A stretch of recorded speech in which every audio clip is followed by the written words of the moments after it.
मेरे सभी सम्मानित मदरसा आधुनिकरण शिक्षक साथियों को मेरा नमस्कार।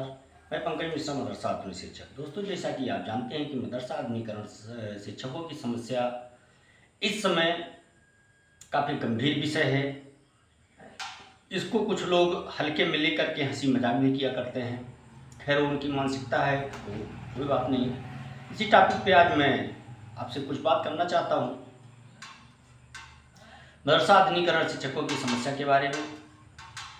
कौन आपका हितैषी है, कौन आपका विरोधी है, और अभी तक क्या हुआ है, फिर आगे क्या होने की संभावना है, ऐसे कुछ अपडेट हैं जो आप तक मैं पहुंचाना चाहता हूं। आप लोग धैर्य से और अपना कीमती समय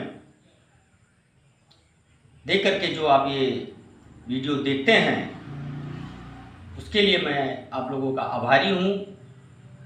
आप लोग देखते हैं इसीलिए मैं ये वीडियो संदेश बना पाता हूँ, नहीं तो मैं भी कब का हिम्मत हार गया होता। क्योंकि लगभग 20% से 10% लोग, 10 से 20% लोग निगेटिविटी सोच वाले कमेंट करते हैं। मैं उनके कमेंट को आप लोगों के समर्थन की वजह से मैं उस पर केयर नहीं करता हूं, और जो कमेंट केयर करने लायक होता है उस पर केयर भी करता हूं। दोस्तों, आज आपके विभाग की समीक्षा बैठक थी, और उस समीक्षा बैठक में क्या हुआ, क्या नहीं हुआ, सब चीजें जानने की उत्सुकता आपको है, मैं भी जानता हूं। और इस स्कीम के बारे में क्या संभावनाएं चल रही हैं, इसके बारे में भी बातचीत होगी। दोस्तों, आपको मैं बताना चाहता हूं कि जो आपका मदरसा है, उसके आप सभी कागजात, डॉक्यूमेंट, अगर आपकी मान्यता की कॉपी रिनोल नहीं हुई है, रिनोल करवा लीजिए, बाइलाज कंप्लीट करवा लीजिए। मदरसे की खतौनी, अगर खतौनी पे है, मदरसे के नाम से ज़मीन है, तो उसकी खतौनी निकलवा लीजिए।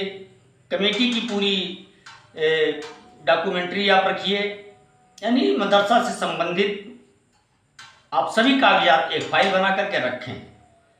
क्योंकि सरकार ने ATS से जांच कराने का निर्देश दिया है गैर मान्यता प्राप्त मदरसों के लिए, और गैर मान्यता प्राप्त मदरसे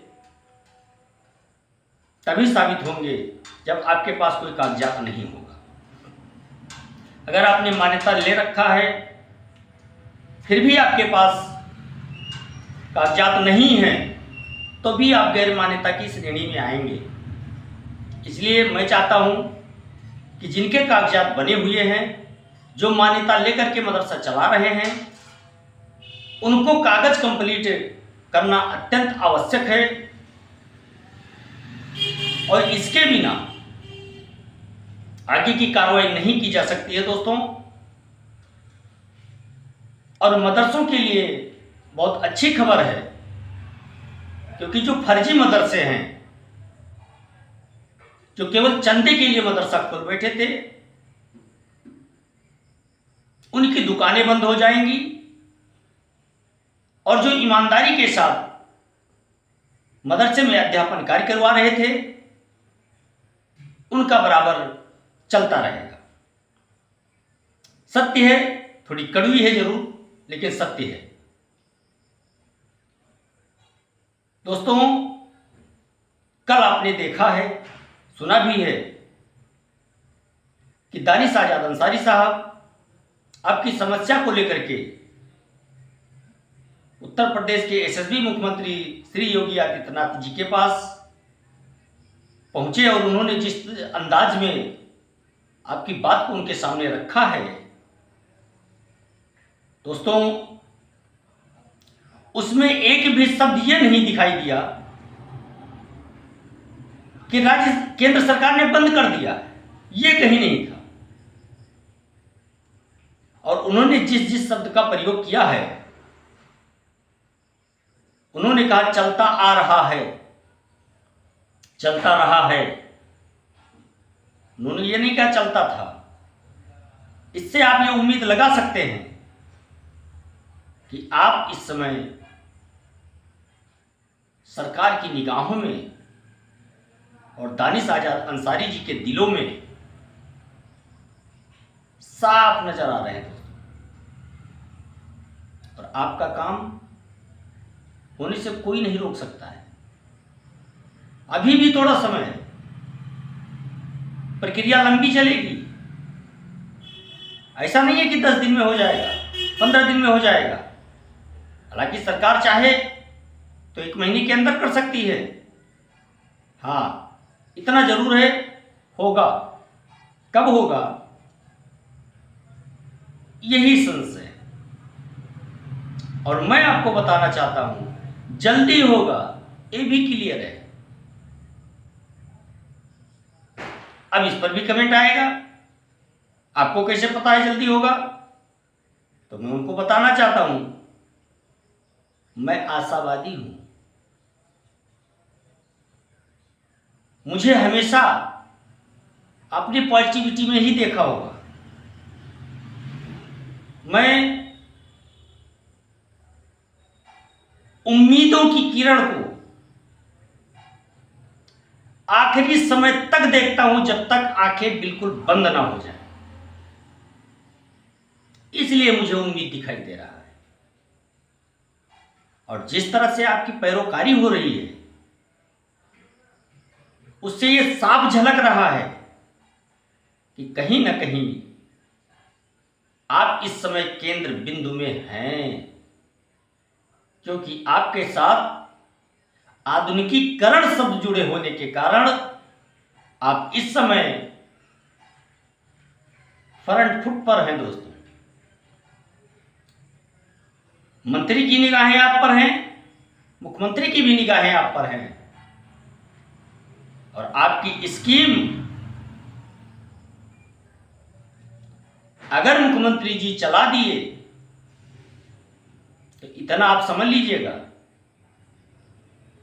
कि जो ये बार बार की रिन्यूअल वाली प्रक्रिया थी, उससे आपको निजात मिल जाएगा। और आप नियमित रूप से एक टीचर की हैसियत से आप पढ़ाएंगे, दैनिक मजदूर की हैसियत से नहीं पढ़ाएंगे, आप वेतनमान के साथ पढ़ाएंगे। और वो दिन दूर नहीं है, काफी नजदीक है। और हां, इतना ध्यान रखना जरूर, इस समय सभी टीचर, खासकर वो लोग जो राजनीति से जुड़े हुए हैं और विशेष पार्टी के गुलाम बने हुए हैं, उनसे मैं निवेदन करना चाहता हूं कि आप करना कराना आपको कुछ नहीं है, लेकिन इतना जरूर करना है कि आप इस समय ऐसी किसी भाषा का प्रयोग नहीं करेंगे जिससे मदरसा आधुनिकीकरण शिक्षक परिवार को कठिनाइयों का सामना करना पड़े। मैं देख रहा हूं सुबह से कुछ ग्रुपों पर कमेंटबाजी चल रही है। व्हाट्सएप जीबी आंदोलनकारी इस समय लंगोटा बांध करके और मैदान में कूद गए। वाह, उनकी जितनी तारीफ की जाए कम है। कम से कम वो जागे तो। यही तो हम चाहते हैं कि आप जागे, चाहे व्हाट्सएप से जागे, चाहे हमारे इस वीडियो संदेश से जागे, नफरत ही सही, कम से कम याद तो करें। ये तो दिखाई दे कि आप जागृत हैं, आप जाग रहे हैं। और हाँ, मुझे हंसी आ रही है, ऐसी कुछ बातें हैं, लेकिन अभी मैं ज़्यादा कुछ बोलूँगा तो लोग थोड़ा उसका मतलब थोड़ा ज़्यादा अलग निकालेंगे, इसलिए मैं ज़्यादा कुछ नहीं कहना चाहता। लेकिन इतना ज़रूर है कि वो दिन अब दूर नहीं है दोस्तों, जिस दिन आपको चांद नजर आएगा और उसी दिन ईद मनेगी। उसी दिन दिवाली होगा, उसी दिन होली होगा, उसी दिन मिठाई बटेगी, उसी दिन सेवैया बांटी जाएगी और उनके चेहरे पर कालिख लगेगा जो ताने मार रहे हैं। परेशान मत होइए, बिल्कुल भयभीत मत होइए, एकदम फ्रेश माइंड मेरी तरह। देखो मुझे कितनी गालियां मिलती है, क्या क्या नहीं कहा मुझे, कोई फर्क नहीं पड़ता, क्योंकि मैं निगेटिविटी को एक झोले में रखता हूं और पॉजिटिविटी को लंबी सी भुसारी में रखता हूं। हमारे यहाँ देहात में 5-6 बोरा लगा करके उसको बड़ा सा झाल बनाया जाता है, उसको भुसारी कहते हैं, उसमें भूसा भरा जाता है। मैं पॉजिटिविटी को इतने लंबे झाल में रखता हूं और निगेटिविटी को थोड़े से झोले में रखता हूं। उसको भी रखता हूं इसलिए कि जो मेरे जवाब देने लायक हो उसका मैं जवाब दे सकूं, और जो जवाब देने लायक ना हो वो झोला भरने के बाद आपसे आप गिर जाए। लेकिन हाँ, ये मदरसा आधुनिकरण शिक्षक जो खून के आंसू इनके गिरे हैं,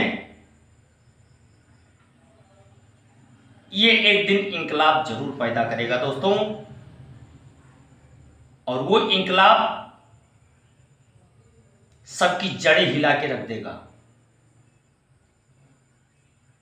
यहीं से जो उम्मीदें हम लोगों के अंदर पैदा हुई हैं, जो आशाएं जागृत हुई हैं, अगर कहीं ऊपर वाला ना करे कि ऐसा हो, लेकिन अगर इस बार ऐसा होता है तो समझ लीजिए कि एक एक आंसू 16 बन के निकलेगा दोस्तों, और वो इंकलाब पैदा करेगा। अच्छे अच्छे लोगों की जड़ें हिल जाएंगी, और जब शांति से बैठे हुए शेर को जब बार बार आदमी छेड़ता है तो फिर वो ऐसा पलटवार करता है कि उसको केवल अपनी मंजिल दिखाई देती है, बाकी कुछ नहीं, उसको केवल अपना शिकार दिखाई देता है। इसलिए आप अपनी तैयारी भी बना के रखें, क्योंकि मैं ये नहीं कह रहा हूं कि आप हो गए परमानेंट, मैंने ये कभी नहीं कहा है। मैंने ये कहा है कि जो कल मंत्री महोदय जी ने संदेशा भेजा है आप लोगों के बीच में, वो एक मांग पत्र है, फाइनल डिसीजन नहीं है, ऑर्डर कॉपी नहीं है,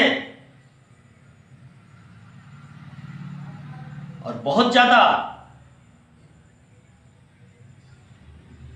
हतोत्साहित होने की आवश्यकता भी नहीं है।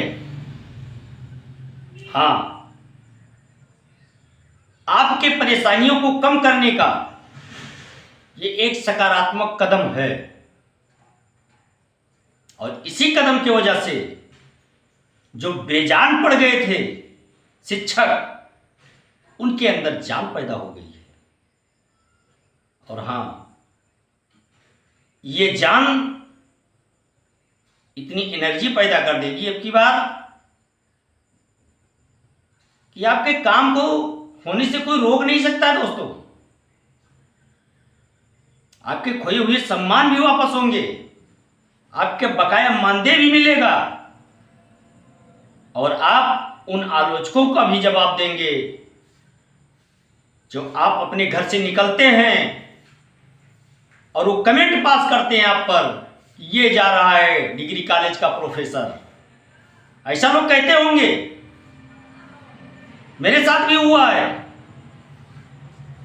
लेकिन इन सब बातों को कहने से कोई फायदा नहीं है, इसको अपने अंदर रखे हुए हैं, और जवाब उसी दिन देंगे जब ऊपर वाला जवाब देने लायक करेगा तो। लेकिन आशाएं, उम्मीदें आखिरी समय तक नहीं तोड़ना चाहिए, जब तक शरीर में प्राण रहे। मैं वो व्यक्ति हूं, और मुझे विश्वास है हम लोगों का कार्य शीघ्र अतिशीघ्र होने की संभावनाएं बढ़ी हैं, होगा। विचलित होने की आवश्यकता नहीं है, परेशान होने की आवश्यकता नहीं है, घबराने की आवश्यकता नहीं है। अगर आपका दिल घबराता हो, आप अपने मजहब के हिसाब से, एक यूट्यूब चल रहा है, सभी लोग चला रहे हैं, अपने मजहब के हिसाब से हिंदू बिरादरी के लोग अगर हैं तो रामायण पढ़ना शुरू कर दें। मुस्लिम बिरादरी के लोग हैं, कुरान शरीफ पढ़ना शुरू कर दें। और अगर और धर्मों के लोग हैं, अपने अपने हिसाब से वो भी करना शुरू कर दें। दोस्त, और ये आपके शब्द जब गूंजेंगे यहां से लेकर के और अर्थिंग ऊपर तक जाएगा, तो ये अर्थिंग एक दिन 33,000 वोल्टेज पैदा करेगा। दोस्तों, इतना आप जरूर समझ लीजिए। आज बस इतना ही रहने दीजिए, फिर सुबह आपसे मुलाकात होगी हंसते हंसते। नमस्कार, जय हिंद, जय भारत, भारत माता की जय।